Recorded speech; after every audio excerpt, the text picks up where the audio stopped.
Al Sharpton are just looking for attention and trying to raise money.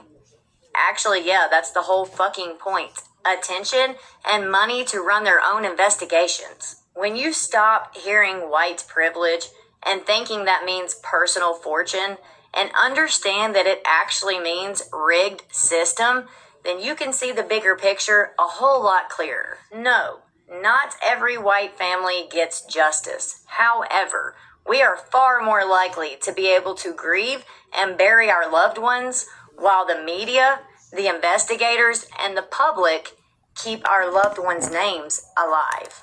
Grieving black families are far too often left to investigate, advocate, raise money, and beg the country to care while trying to grieve and bury their loved one. And attention matters. We know this. The first hours and days are crucial to any missing persons, suspicious death, or murder investigation. Crucial. Attention creates tips. It pressures investigators. It gets records requested. It gets videos demanded. It gets witnesses talking. And it gets officials answering questions. So here are just a few black families from 2026 and the national media coverage their loved one received. And there is no need for me to place white victims beside of these because we already know what type of media coverage we receive when something happens. Nolan Wells went missing July the 4th. His body was recovered July the 6th. The first national news coverage I could find was July the 7th, after his body was already found deceased. His family retained Ben Crump the same day. Daniel Irving went missing April the 13th. His body was found dead April the 17th. The first major national news coverage I could find was July the 31st, 91 days after he went missing. Kyle Basinga went missing February 15th. His body was found hanging in a Georgia park on February 18th. Local news and BET covered the story, but as of today, I found no national articles covering the story. Not one. Tonia Nicole Miller was found dead by a Miami park June 18th. Black media and local news covered the story, but as of today, I found no national news outlets covered the story. Not one. Jada West was only 12 years old. She passed away on March the 8th after collapsing following a fight near her bus stop. National news did pick up the story within 2 days.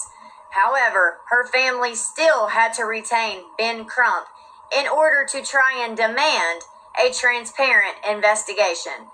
As of today, I could find no verification anyone has been charged with her death. 1-year-old Cohen Wiley passed away after cops shot into the vehicle on June the 14th. National news did cover the story next day, but the narrative was questionable to say the least. Not every black victim gets ignored, but the attention that they receive is highly questionable. Stevie Jones was shot by Hartford police on February 27th and later died. The first national news coverage I could find was on March 27th when the officer was fired. Stephenson King Jr. was killed by Boston police on March 11th. National news coverage picked it up on March 19th when the officer was fired. Daquan Johnson was shot by Grand Rapids police February 18th. He died the next day. Ben Crump got with the family in March. As of today, there has still been no national news coverage. Not one article. Morris Davis was killed by a Florida deputy on May the 9th. The family retained Ben Crump on May the 13th. As of today, there have still been no major news articles about him. Not one. Kadir Skinner was 19 years old when he was shot and killed by Wilmington police on June 24th. Regional news covered it, but as of today, there has been no national media coverage on his story. Mackenzie Keene was 17 years old. She passed away on March 15th inside of a North Carolina treatment facility, where her family states she was supposed to have one-on-one supervision. As of today, more than 120 days after her death, I can find no national news coverage. None. So the next time you see a grieving black family bring in Ben Crump, Al Sharpton, or any other known advocate, remember this. There's a reason people know their names. Yes, these families want attention because they need attention. They do need to raise money to pay for their own resources, medical experts, independent autopsies, investigators, attorneys, pay for travel, pay for press conferences, literally anything to keep their family's name from disappearing.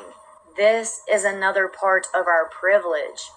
We receive this attention, this funding, this investigation without us having to do it ourselves in the middle of grieving.